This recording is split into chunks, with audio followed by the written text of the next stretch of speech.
Karena dari keluarga Ya. itu minta saya, Ya. dalam arti karena ada rekomendasi dari beberapa ustadz sehingga kami persiapkan kuasa waktu itu. Rekomendasi dari Pak Ustadz Waloni sendiri. Iya, dari beberapa ustadz karena Oh, beliau kan beberapa ustadz, waktu ditangkap ini kan belum ada lawyernya. Ya, oke. Belum ada lawyernya, jam 18.00 itu kalau sekitar itu kan. Ya. Beliau masuk di mana? Dibawa ke Bareskrim. Ya. Kemudian berapa jam setelah itu ya beliau udah sakit sesak. Ya. Masalahnya begini, beliau itu sebelum ditangkap itu 4 hari sebelumnya Ya. itu baru keluar dari rumah sakit. Ya. Ya, 4 hari. Jadi bukannya karena ditangkap terus sakit, tidak. Memang beliau keadaan sakit. Saya udah tahu sih, karena sehari sebelum beliau ditangkap, dia janji mau datang ke podcast ini dan dia mengatakan dia lagi sesak juga dan Ya. menunjukkan gambar pemeriksaan jantung seperti itu. Oke, jadi persisnya tanggal berapa di Kemarin hari Kamis ya kalau nggak salah. Hari Kamis ya, Kamis. Oke, Hari Kamis Kamis. ya. Jadi sobat era sekalian, video ini diambil pada hari Minggu ya, soalnya muatnya nggak hari Minggu. Iya. Oke, berapa orang yang ditunjuk, Bung? Kami karena pada waktu itu kami belum siap ya karena jadi mendadak ya. Ya, Ya kami beberapa orang, Ya. tapi yang daftar itu udah banyak. oke. Udah banyak ya. Makanya nanti sekitar mungkin 40 orang lah. 40 orang Iya, ya. 40 orang dari kami ya. Tapi yang sudah pegang surat kuasa, Awalnya ada surat kuasa Ya. yang menurut keluarga katanya ditunjuk dari dalam ya. Dari Menurut keluarga dari Mabes Polri. Dari Mabes Polri, oke. Tapi karena keinginan dari Dewan Dakwah, kemudian dari beberapa itu adalah kami, kemudian disampaikan ke keluarganya. Pada waktu yang pertama itu tidak diketahui oleh keluarganya. oke. Hanya keluarganya keberatan gitu. Oke. Makanya dicabut terus Walaupun di situ tertera tanda tangan Ustadz Yahya Waloni yang Iya, pertama. iya, Oke. iya, Tapi iya. tapi keluarga tidak pada tahu. posisi ya itu posisi beliau sakit dan Iya, sebagainya gitu. iya. Oke. Jadi sekarang yang sudah memperoleh tanda tangan kuasa hukum berapa orang, Bung? Sekitar 40 lah. 40 ya? 40 itu sudah sekarang biasanya kan status. Begini. Ya 40 ya artinya begini pada waktu itu sudah ditandatangani ya oleh Ustadz Ya. beberapa orang juga ditandatangani karena waktu itu belum kami masukkan ya. Ya. Ya. Setelah kami masukkan kan 40. Oke, intinya Nama-nama sudah ada. Oke, intinya adalah satu surat kuasa 40 nama Iya, langsung iya, sekalian sekitar ya. itu ya. Oke. Oke. Itu dari organisasi atau dari perorangan? Sebenarnya yang banyak dari kami ya, Ikatan Advokat Muslim Indonesia. Oh, jadi IKAM itu Ikatan Advokat Advokat Muslim Indonesia. Iya. Soalnya saya pernah diprotes oleh sobat RH, Iya. katanya ya jangan primordial dong advokat Muslim bela Yahya Waloni. Maksudnya memang advokat Muslim dari IKAMI. Iya. Memang sebelum ada kejadian ini kan kami sudah ada. Oke. Jadi bukan mendadak dibuat, tidak. Oke, Bung Al-Kathiri ketua IKAMI. Ketua Umum. Ketua Umum IKAMI. Iya. Nah, IKAMI itu berdirinya kapan? Tahun berapa? Kira-kira 3 tahun yang lalu lah. 3 tahun Peristiwa yang lalu. 2017 lah, sejak peristiwa Ahok apa dan sebagainya. Oke, jadi Iya. sekitar Memang organisasi Gubernur DKI juga ya. Iya, apa? iya. Oke, kisruh pemilihan juga ya. Oke. Jadi berarti IKAMI banyak mendominasi di 40 lawyer itu kira-kira begitu ya. Ada juga yang berpartisipasi di luar IKAMI, Iya. bergabung, kami welcome. Oke. Karena ini masalah keumatan ya. Oke. Jadi siapapun juga yang akan bergabung ya kami terima. Gitu. Oke. Ya, artinya kami tidak Membatasi. eksklusif. Gitu. Oke. Ya. Termasuk juga orang lain agama pun nggak ada masalah juga ya. Oh tidak, Ya.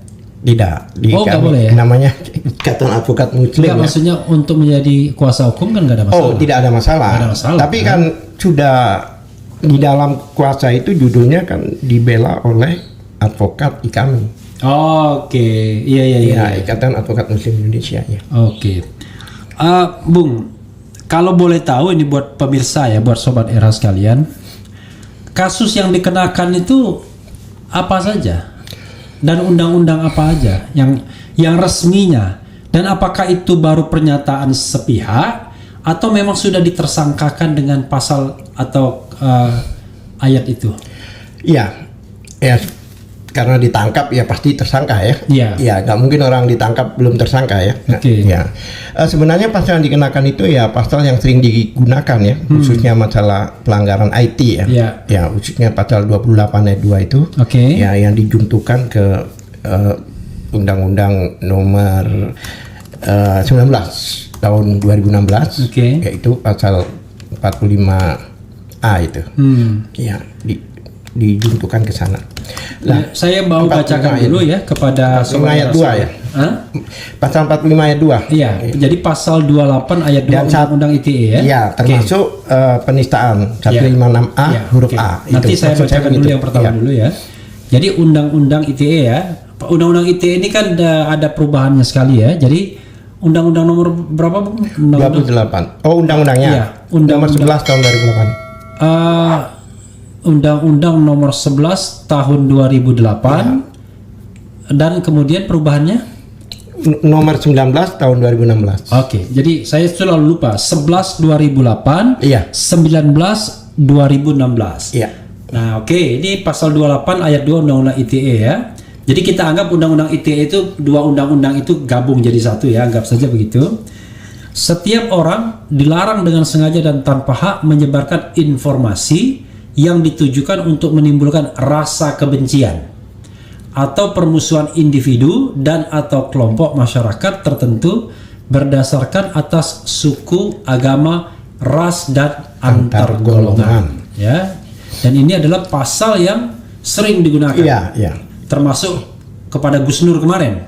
Semua, hampir semua. Iya. Gus Nur, Anton Permana dan sebagainya, Jumhur dan sebagainya. Tapi kalau Saganda tidak ya. Saganda Oke. murni Undang-Undang nomor 146. Oke. Iya. Oke. Tidak ada penyebaran. Santai. Soalnya pemirsa belum tentu paham. Jadi nanti kita kata satu-satu ya. Iya, iya, iya. Jadi pasal 28 ayat 2 ini soal ujaran kebencian. Iya. Tadi selain pasal 28 ayat 2 ujaran kebencian juga pasal 156A, penistaan agama ya. pasal 156A huruf A. ya, KUHP ya. KUHP. KUHP. Oke, nah ini ya. Pasal 156A KUHP ini adalah ya. Jadi jadi memidanakan mereka yang di muka umum mengeluarkan perasaan atau melakukan perbuatan yang bersifat permusuhan, penyalahgunaan atau penodaan terhadap suatu agama yang dianut di Indonesia. Jadi ini adalah pasal penodaan agama atau pasal mengeluarkan perasaan atau perbuatan yang bersifat permusuhan, penyalahgunaan atau penodaan terhadap suatu agama. Orang sering menyebutnya penistaan ya. Penistaan agama. Padahal tidak ada istilah penistaan, tapi adanya penodaan agama. Iya. Kalau yang pertama ancaman hukumannya 6 tahun tadi ya, Iya. berdasarkan pasal 45A-nya. Iya. Yang kedua ancaman hukumannya 5 tahun. 5 tahun, iya. Sebagaimana dikenakan kepada Ahok ya. Ahok. Ahok kan pasal 156A ya. Tapi yang diputuskan waktu itu 156 yang 4 tahun. Ahok. Enggak. Bukan diputuskan, dituntut Iya. oleh jaksa 156. Enggak, pasal 156A dituntut waktu itu. Oh, bukan, putusannya.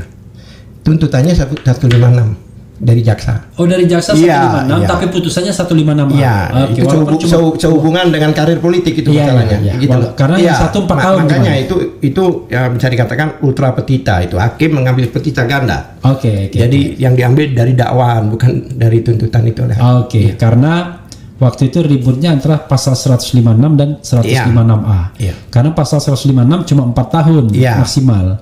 Kalau 4 tahun, karir politik kita masih selamat. Iya. Kalau 5 tahun nggak selamat. Selesai udah. Termasuk Habib Rizik kalau dianggap salah, selesai dia. Iya, termasuk Saganda. Termasuk Saganda, Anton Permana.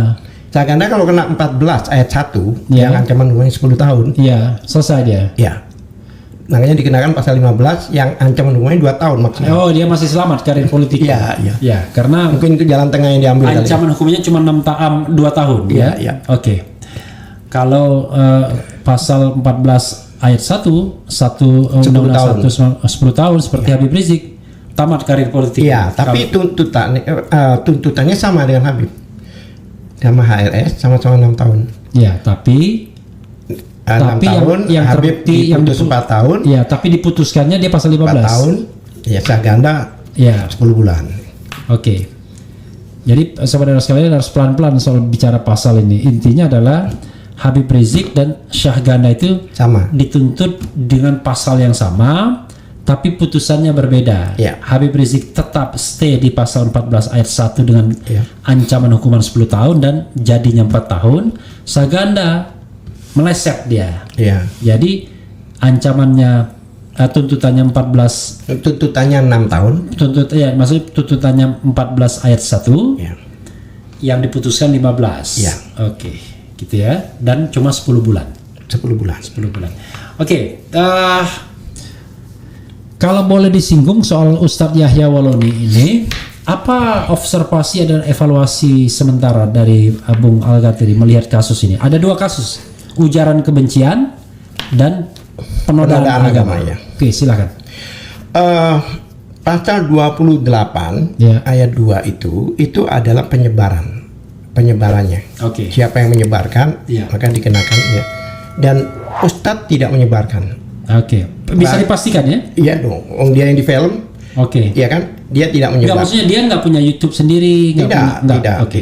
Oke. Jadi satu baik yang mengambil maupun yang menyebarkan bukan Ustadz. Oke. Iya. Oke. Oleh sebab itu saya juga bingung kenapa dikenakan pasal itu gitu loh. Oke. Dan itu juga ada pernyataan ya di dalam pasal itu ada istilah sengaja dan tanpa hak. Ya. Dan itu tidak bisa dipisahkan. Oke. Sengaja dan tanpa hak. Oke. Jadi jika seorang dai ya Ya. berbicara di masjid dan sebagainya dia berhak. Contohnya ada ustadz yang berbicara hukum kisos bahwa orang bunuh harus dibunuh dan sebagainya, tapi di masjid dia Ya. bercerita hukum Islam, hukum Al-Quran, tidak bisa dikatakan itu ujaran kebencian. Oke. Ya, dan itu tidak bisa dipisahkan. Seperti Alfian Tanjung kemarin itu, kenapa dia lolos itu diantaranya itu dia berhak karena dia pengkaji kan, Oke. bahkan 25 tahun dia mengkaji itu kan. Ya, itulah salah satu alasan kenapa dia bebas waktu. Ustadz Alfian Tanjung ya? Iya, yang waktu itu kan dilaporkan oleh satu partai tertentu lah. Dilaporkan karena Ya karena dianggap ngomong soal PKI itu ya? yang 85% bla bla itu. Iya. Jadi ada partai tertentu yang tersinggung Iya, Dan dan dia dianggap- melapor dan itu resmi partai tersebut yang melaporkan. Gitu. dan dianggap melakukan ujaran kebencian. Iya, semacam fitnah dan sebagainya, tapi masuknya ke pasal 28 Ayat 2. penyebarannya itu ya. Tapi saya sebenarnya pasal 28 ayat 2 itu Bung ya, ini kan kita diskusi juga. Iya. Nggak masuk tuh kalau partai politik itu sebagai golongan kalau menurut saya. Sebenarnya iya. Karena kan SARA berdasarkan kan jadi jangan diputus. Iya. Jadi kan Iya. penyebaran kebencian terhadap individu Berdasarkan SARA. atau golongan atau kelompok yang berdasarkan SARA. SARA. Suku bukan dengan partai politik pasti kan, agama bukan, ras bukan. Nah, apakah dia golongan? Menurut saya bukan golongan untuk partai politik. Memang demikian karena begini, bisa saya katakan bahwa pasal 28 itu adalah lex spesialis dari 156 tadi. Iya. Nah, di dalam 156 jelas disebut yang dimaksud golongan di pasal itu adalah golongan penduduk sesuai dengan hukum tata negara. Iya. Contohnya timur asing, atau Eropa. atau secara turunan ya, Iya. Arab, Cina Iya. dan sebagainya Iya. gitu. Ya, itu sebenarnya yang dimaksud golongan di dalam KUHP. Iya. Ya kan? Ya, seharusnya yang namanya SARA itu, yang nama golongan itu. Iya. Makanya ada satu putusan yang mengatakan bahwa itu sama, setiap kelompok itu adalah merupakan golongan. Nah ini ya perlu dipertanyakan. Iya. Karena KUHP sendiri kan tidak dihapuskan di situ, masih Iya. tidak Ya, saya juga misalnya Gus Nur ya. ya. Saya menganggap bahwa nggak cocok juga kalau dikenakan pasal 28 ayat 2 ujaran kebencian yang berdasarkan SARA itu. Karena saya menganggap organisasi keagamaan itu bukan golongan. Ya. Karena organisasi keagamaan itu kita bisa come and go. Golongan itu ya yang agak gifted lah. Ya, ya. Tapi kalau bisa kita come and go rasanya bukan golongan. Kita kan boleh memilih kan? Iya, betul. Apalagi partai politik. Oke, itu another story. Jadi dia digunakan pasal 28 ayat 2. Iya, iya. Gimana? Ya, kalau menurut saya begini, beliau ini kan mu'alaf ya. Mualaf. Tadinya Tahun dari- berapa masuk Islam? Saya tidak tahu persis. Oke. Cuma yang jelas dia itu mu'alaf. Sebelumnya itu dia kan beragama Kristen kalau nggak salah ya. Kristen ya. Oke, beragama selain Islam. Kita nggak Selain tahu Islam. persis. Dia sebut itu waktu Iya, itu ya kan, oke. dia agama Kristen dan sebagainya. Kemudian dan dia pun juga seorang ahli di bidang agamanya itu. bahkan Oke. pernah mendirikan gereja di Irian dan sekolah di Irian dan sebagainya masalah itu. Ya kan, beliau itu teologi juga gitu, Iya. ahli agama gitu, sehingga dia tahu persis gitu loh apa yang ada di situ, kemudian di Al-Quran dan sebagainya gitu loh. Itu kalau suatu perbandingan contohnya di dalam eksklusif di masjid, apa artinya? Bukan heterogen ya, Iya. iya kan? Itu saya pikir sah-sah saja. Ditujukan Karena kalau ditujukan kepada audiens audiennya yang sifatnya iya, homogen. iya, makanya itu saya bilang kalau seandainya agama sudah dijadikan pidana ya di sini, mungkin kacau ini negara gitu loh. Karena pasti beda. Oke. Ya kan, seperti ada yang mengatakan Allah itu, Tuhan itu tidak beranak, yang satu bilang beranak dan sebagainya. Itu kalau saling tuduh dan sebagainya berbahaya juga dalam gitu. Ya kan? Ya.